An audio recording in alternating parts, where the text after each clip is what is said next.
hali gani mtazamaji wa Kemgongo TV? Karibu sana katika kipindi cha Mtazamo, kipindi ambacho kinaangazia masuala ya kisiasa, masuala ya kiuchumi, hata yale masuala ambayo yanahusu masuala mazima ya kijamii. Langu jina ni Chazi Fabian. Tunakutana siku zote za Alhamisi kuanzia saa 1 kamili hapa za jioni. Watu tunakutana hapa katika kipindi kizuri cha Mtazamo ambacho kama nilivyokuambia kipindi cha kisiasa, kijamii pamoja na masuala ya kiuchumi. Mada ambayo hii leo tunaigusia ni kuhusiana na masuala mazima kwamba je, kumpa uhuru mtoto wa kutumia simu ni sahihi? Mtoto wa mwaka 0 hadi miaka 18. Mtoto huyu je, ni sahihi kumpa uhuru wa kutumia simu kupitiliza? Ametoka shule, unampa muda wa kupitia simu ama kuanza kuingia mtandaoni TikTok, Insta na mambo mengine. Je, ni sahihi ama ikoje? Kwa mujibu wa utafiti ambao umefanyika hivi karibuni, Tanzania kwa kushirikiana na shirika la watoto duniani UNICEF lilibaini kwamba Tanzania 67% ya watoto wanatumia simu, pengine kwa kuruhusiwa na wengine wanatumia kwa siri. Utafiti huo ulijikita hasa kuangalia watoto ambao wameruhusiwa kutumia simu hizo na ambao wanatumia kwa siri. Utafiti huo uliweka bayana kwamba watoto wanaotumia simu asilimia kubwa wanapata madhara makubwa sana na kushindwa kufanya mambo mengi ikiwemo kudili na mambo ya shule ama kuangalia mambo mengine ambayo ni ya msingi kwa kulingana na miaka yao ama rika lao. Lakini nje na hapo tunafahamu kwamba ni haki kwa mtoto kumpatia malezi mazuri kama haki yake, haki ya kutombagua, haki pia ya kuhakikisha anapata ulinzi na mambo mengine. Lakini kwenye uhuru uliopitiliza, si sahihi hii ama iko sahihi? Mimi naingia mtaani kwa ajili ya kukusanya maoni mseto kutoka kwa jamii. Je, ni sahihi mtoto kumpa uhuru wa kutumia simu ama si sahihi?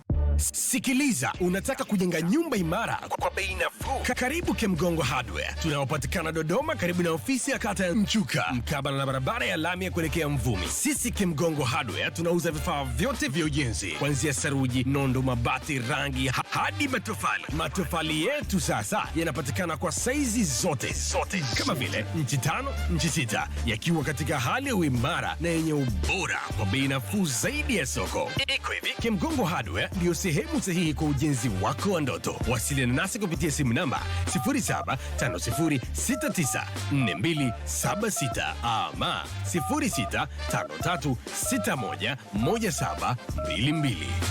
Kemgongo Hardware, karibu ujenge nasi kwa gharama nafuu.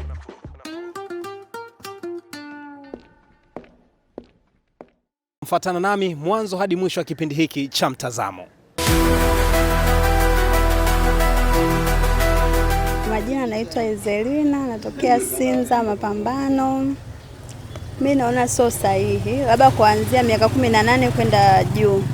Ila chini ya miaka 5 kama ulivyosema wewe, mtoto wa 8 sijui amepewa simu iPhone ngapi, sio sahihi. Kwa sababu kwenye makuzi ya mtoto akiwa anakuwa kuanzia mwaka 1 mpaka kufika miaka 5, kuna vitu vingi sana anatakiwa kujifunza kupitia wenzake ili aweze kufanyaje kukua vizuri. Kwa mfano mimi na mtoto wangu ana miaka 3, hawezi kuongea vizuri. Yaani anatamka baadhi ya maneno kama ni mama, baba, kuongea vizuri hawezi. Kwa sababu gani? Nilikosea mwanzoni, nilikuwa na akilia nampa katuni, akiangalia katuni, akikaa kimya, mimi naendelea kufanya nini? Mambo yangu. Sikujua kama naharibu akili ya mtoto, namfanya mtoto aconcentrate sehemu moja, aangalie yale makatuni. Kuna muda anaongea, yani vitu havieleweki kama katuni wanavyoongea, naye anaigiliza vile vile. Lakini ningekuwa namchanganya na watoto wenzake, wanavyoongea vile na watoto wenzake, labda ingekuwa ni rahisi kwake kufanyaje? Kujifunza kuongea. Kwa nimejifunza kutokana na mtoto wangu. Mimi mtoto wangu ana miaka 3 hawezi kuongea. Okay. Kwa sababu ya hizo nini? Hizo simu. Kwa saizi nilichofanya ni hamna kuangalia TV. Yaani TV nikimpa angalie ni risali moja imeisha. Hamna kuangalia simu. Nimempeleka shule na mchanganya hizi likizo, na mpeleka huko na mchanganya na wenzake, ndio at least nimeanza kuona nini? Kuona matokeo. Kwa mimi si support mtoto mdogo kupewa simu katika makuzi. Pia kwenye simu kuna mambo mengi sana. Mtoto anaweza kaona picha za watu wako uchi, akaanza kuigiliza hayo mambo. Kuna mtoto mwingine nishaimuona mtu mzima akiinama akishaona katoto kadogo ka miaka 5 kanaenda kanapapasa, kanashika. Kwa sio vitu vizuri kabisa kwa mtoto. Kwenye akili yake, kwenye afya ya akili yake, pia kwenye makuzi yake. Cha mwisho kabisa hapo, kwa wale ambao labda wametoka kwenye stage ya utoto kabisa, hii ya mwanzoni ya darasa la kwanza labda hadi la 7 huko, tuchukulie form 1 hadi form 4 hapo. huyu naye vipi, unamweka kwenye kundi lipi? Bado lakini tunamhesabu ni mtoto yote aliye chini ya miaka 18. Nao vipi hawa? Hao bado pia ni watoto. Tena hicho yani hiyo age ndo mbaya zaidi. Sababu mtoto wa kuanzia tuseme form 1 mpaka hapo form 4 yuko kwenye kile kipindi cha bale. Kwa hapo mtoto anakuwa anatamani kujaribu vitu vingi, kufanya vitu vingi. Anaweza akaona mtu TikTok amekaa anakata mauno, amepata followers wengi, akaona zile comment za watu wenyewe wanamsifia vizuri, sijui nini, kwa naye atahitaji kujaribu apate vitu kama hivyo. Kwa hiyo kwa hao pia watoto sio vizuri. Kama mzazi anahitaji mawasiliano ya mtoto, kuna hizi simu za za nyumbani, hizi simu kubwa za sijui za mezani, wanaweza akaweka hiyo kwa ajili ya msaada. Kama mtoto kweli hana mtu anayemzunguka anahitaji hizo simu, wanaweza akatumia simu za mezani. Lakini hizi simu za kuingia kwenye mitandao, watoto huko ndo wanakutana na mambo ya ushoga, wanaigiliza, yani mambo ni mengi sana. Kwa hiyo hivyo wazazi tujifunze. Naitwa Omari jirani Akram. Hiyo mada nimeisikia na naweza nikachangia kwenye mada kwa sababu kwanza kama mzazi imenigusa kidogo, ndio maana nimefurahi zaidi kuisikia. Kwanza inakuja mezani, mmoja katika wazazi ambao imenigusa vizuri sana. Mimi ninaona kwanza ni kosa kubwa sana, na kama ni swala hili tunazungumza ni ukisasa, nadhani tumepitiliza. Watoto wanakuwa hovyo, wanapotea sana, hususan vijana wetu, kwa sababu tuna watoto sasa hivi wanasoma. Kuna mtoto anasoma, aidha tuchukulie Kijitonyama, mimi ninaishi Sinza, anakuwa na simu. Anapokuwa na simu kwa usiri mkubwa, mwingine aidha wazazi wanajua. Sasa kuna vitu hapo vinakuwa tofauti. Wanaojua wazazi ni uzembe, lakini wanaofanya usiri, ninaamini ile inakuwa sasa ni tatizo lingine ambalo mzazi hajui. Lakini ile tunayojua moja kwa moja kwa na simu, ili ninasema ni uzembe mkubwa tunaokosea wazazi, kwa sababu watoto wanaharibika sana. Na zipo sababu ambazo tumeziona sisi wengine kama wazazi. Unakuta mtoto ana simu, wewe unasema unampa simu kwa upendo, aidha unasema unamchangamsha akili acheze game, si na nini, lakini kumbe si kweli. Wewe unampa kwa dhamira njema kumpa changamshe game, lakini mwenzako anakwenda sehemu tofauti na zaidi ya game. Anafikia hatua sehemu nyingine anaenda kuzigusa ambazo hazitakiwa kugusa mtoto. Mwisho wa siku hakuna ugeni katika kile anachokiona mle na ambacho unachoishi nayo nyumbani. Sasa basi, kama mimi mzazi, kama ungekuwa kuna jambo kama hili linazungumzwa kwa bwana tupambane watoto wasiguse simu, ningekuwa mmoja wa wazazi ambao niko tayari kwenye hicho.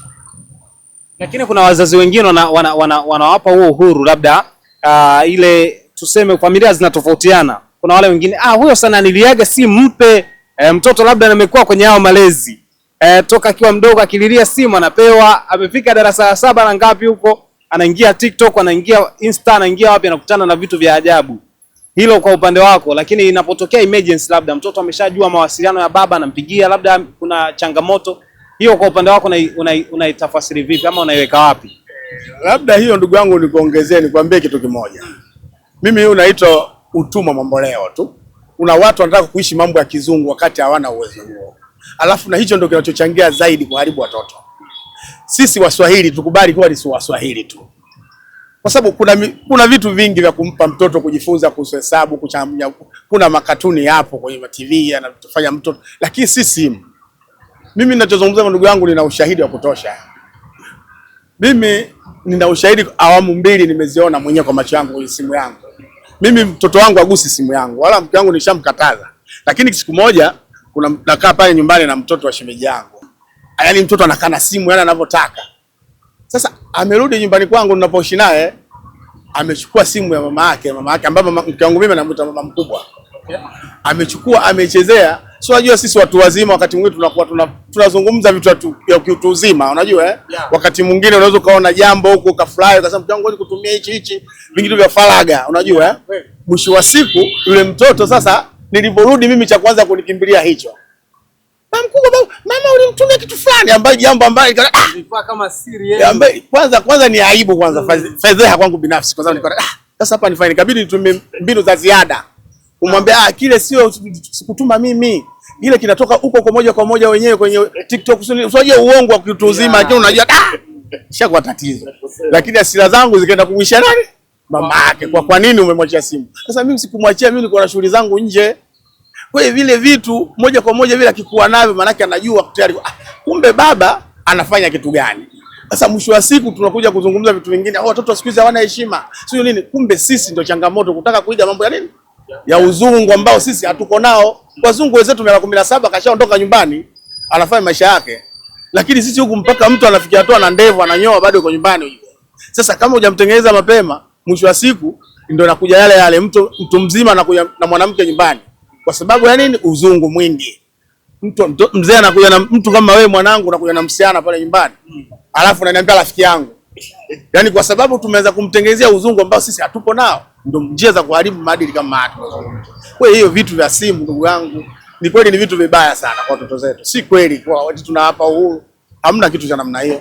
Sasa nikushukuru sana kwa time yako na maoni yako mazuri. Mimi nashukuru ndugu yangu. Kwa majina naitwa Fina. Kwa kweli swala la kuwapa watoto simu ni sio vizuri kwa kweli. Kwa sababu linakuwa linaharibu watoto kisaikolojia. Kama hasa watoto wadogo, mtoto mdogo kumpa simu sio angalia katuni, mambo yake naye yatakuwa kama katuni. Unaweza kuwa unamwambia jambo kama yuko serious, yeye anaona kama mnacheza kama katuni. Kwa hiyo kumpa mtoto simu yani sio vizuri. Ama kama kuna uwezo unaweza kutumia simu ya mezani, anza kupigia baba simu. Sawa, kama na uwezo wa kutumia simu ya mezani ni sawa. Lakini hizi ambazo mtu labda anaingia kwenye mitandao kuangalia mambo mengine, hizo haiwezekani kwa kweli, sio vizuri. Anaweza kukutana na vitu vya ajabu. Unaweza kukuta mtu ameposti picha za uchi, picha za nini, picha za ajabu, mtoto mdogo anaanza kuona, anajifunza vitu vya ajabu. Kwa mimi mtoto wangu siwezi kumpa mimi simu kwa kweli. Okay. Shukrani sana dada. Asante. Kwa majina anaitwa Jafari Milambo. Si sahihi kama kwa wazazi kuwapa simu watoto wadogo chini ya umri wa miaka 18 kutumia simu.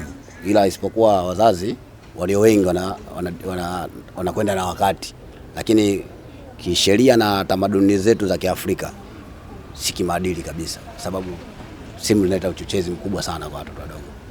Wengine wanasema kwamba mtoto labda anakuwa na ule uelewa kwamba leo baba labda anaumwa, hajiwezi labda kushika simu, anaweza kumpigia mama. Hii imekaaje kwa upande wako, mtazamo wako hasa?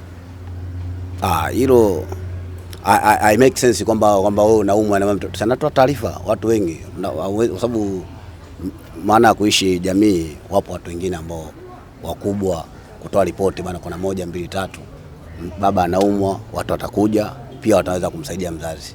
Lakini sio sawa kutumia mtoto. Kwa upande wako naangukia kwenye upande upi? Wazazi tubadilike, tupate elimu hii kwamba watoto chini ya umri wa miaka 18 hawapaswi kutumia simu. Okay. Yeah. Shukrani sana. Asante sana. Kwa jina naitwa Steve, mimi nakaa hapa Sinza. Nakaa hapa Sinza Nzasa.